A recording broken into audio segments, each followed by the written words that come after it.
je vais faire une petite vidéo assez rapide. Comme vous avez pu le voir, je me suis acheté une nouvelle auto.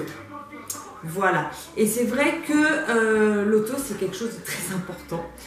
Surtout quand on se trouve dans l'extérieur, à l'extérieur de Montréal. Donc c'est vrai que moi je ne suis pas à Montréal, mais tous ceux qui vivent à Montréal, généralement ils se déplacent avec les transports en commun parce que c'est vrai que c'est quand même assez bien desservi et c'est vrai qu'il y a beaucoup de trafic. Donc du coup, pour éviter le trafic dans Montréal qui est un petit peu compliqué, vaut mieux prendre du moins le métro.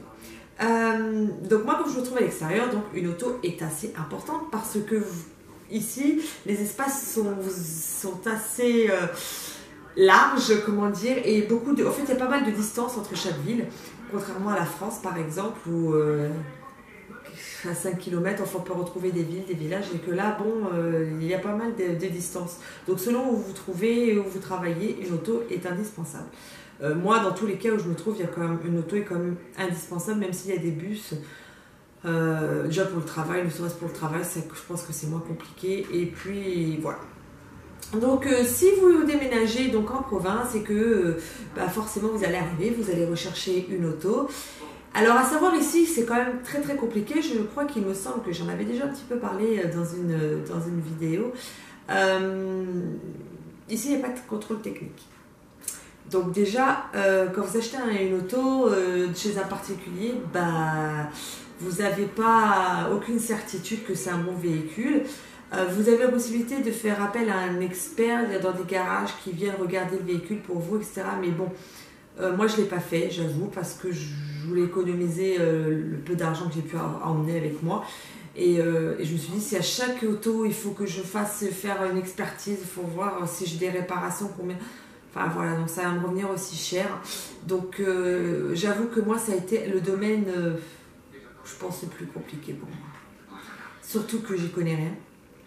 En France, je me suis toujours fait avoir par les autos parce que je n'y connaissais rien. On me voyait venir à 10 km que j'y connaissais rien. Et donc c'est vrai que ça a été vraiment très compliqué parce que je ne savais pas non plus quelle auto prendre, j'avais peur qu'elle me lâche. En même temps j'avais la voiture de mes rêves et je voulais accéder à quelque chose que j'attendais depuis pas mal de temps. Et là l'auto que j'avais trouvée, donc je l'ai payée un peu cher, 3200, mais elle ne les valait pas franchement. Elle ne les valait pas.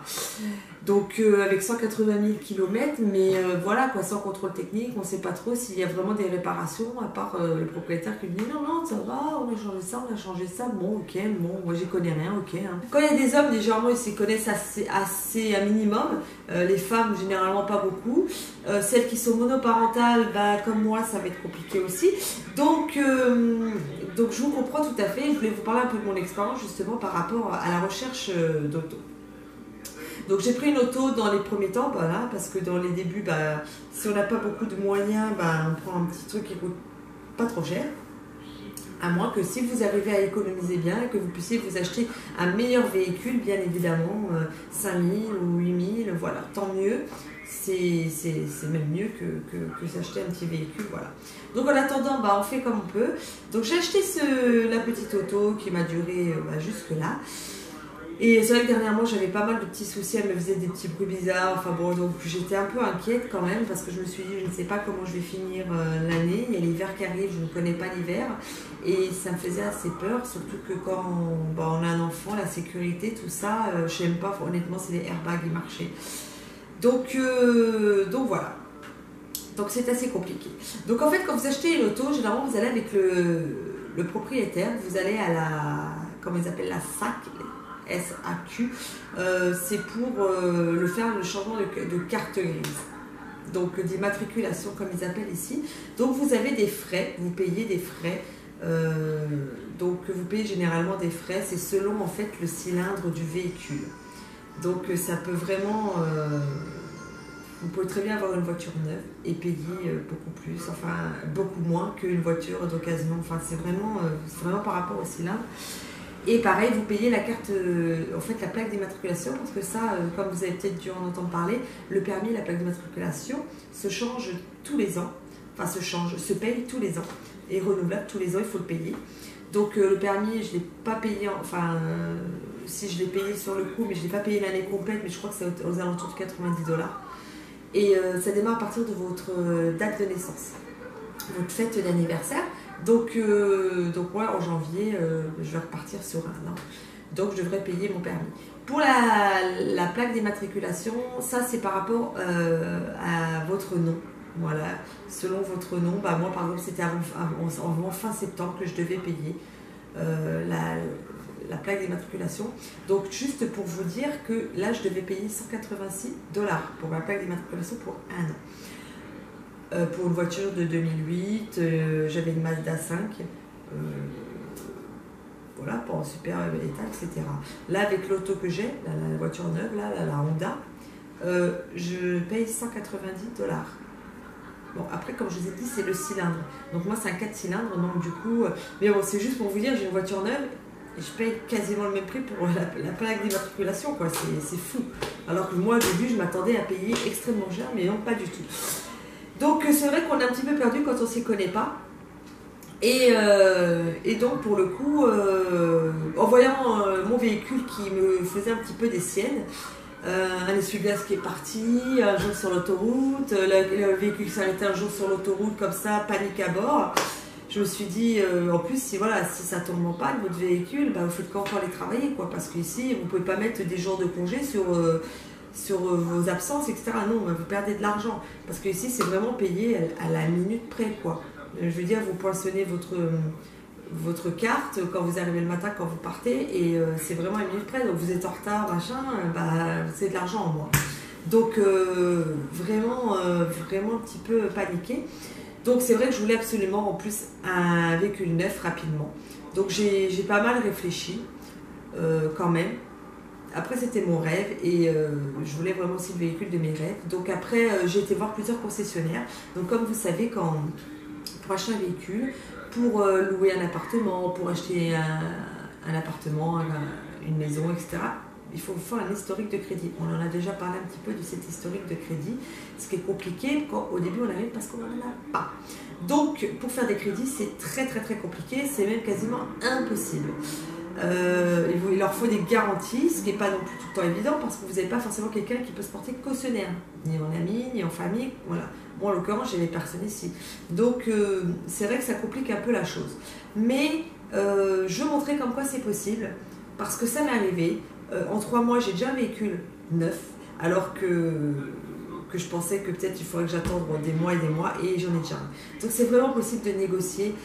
Ici j'ai l'impression que tout est possible quand même quand on s'en donne les moyens encore plus qu'en France.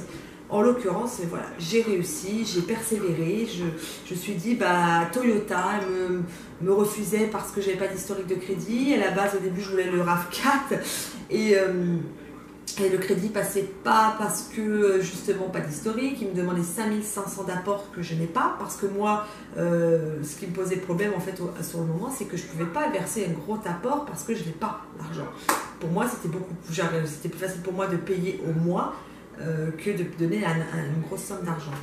Donc du coup c'est vrai que en plus à la base normalement c'est sans apport quand vous faites une location, quand vous achetez un véhicule. Donc je me suis dit si c'est sans apport c'est très bien.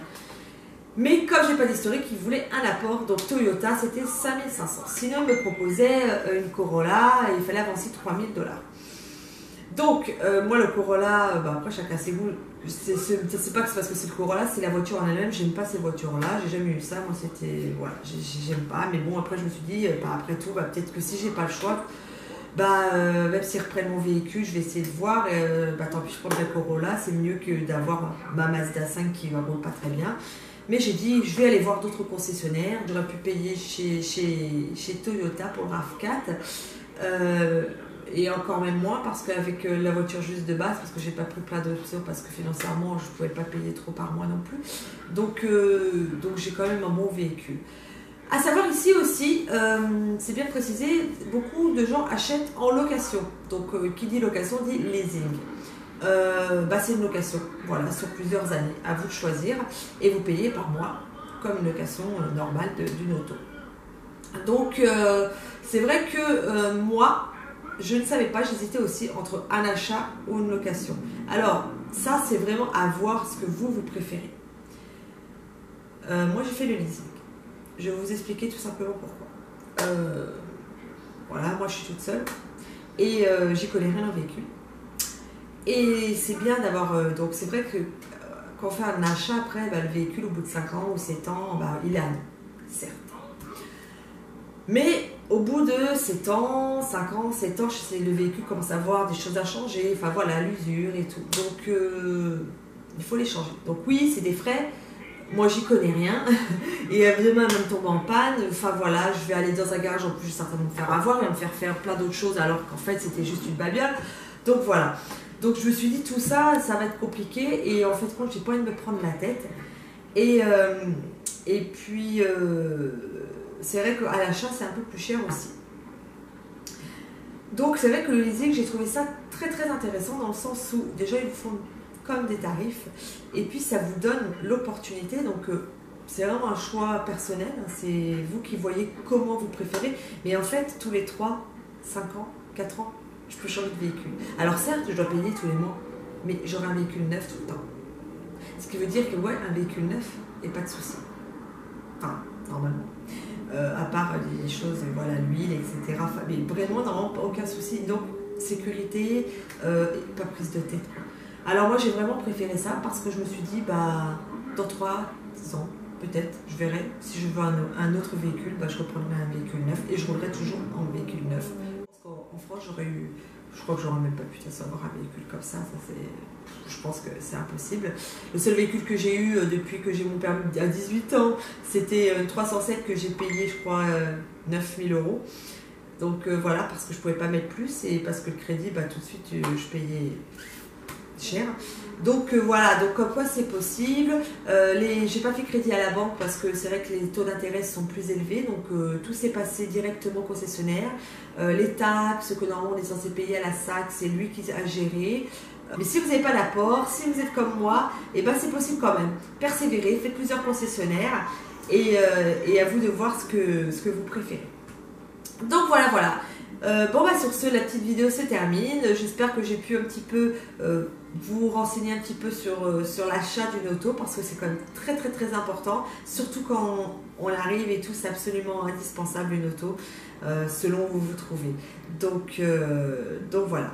Bah, je vous remercie encore de me suivre, merci encore pour tous vos messages que je reçois, j'essaie de vous répondre le plus rapidement possible et puis ça me fait tellement plaisir de voir que vous me suivez et de vos encouragements, comme je vous le répète souvent régulièrement, mais c'est vraiment, ça me fait vraiment super plaisir, ça me touche énormément.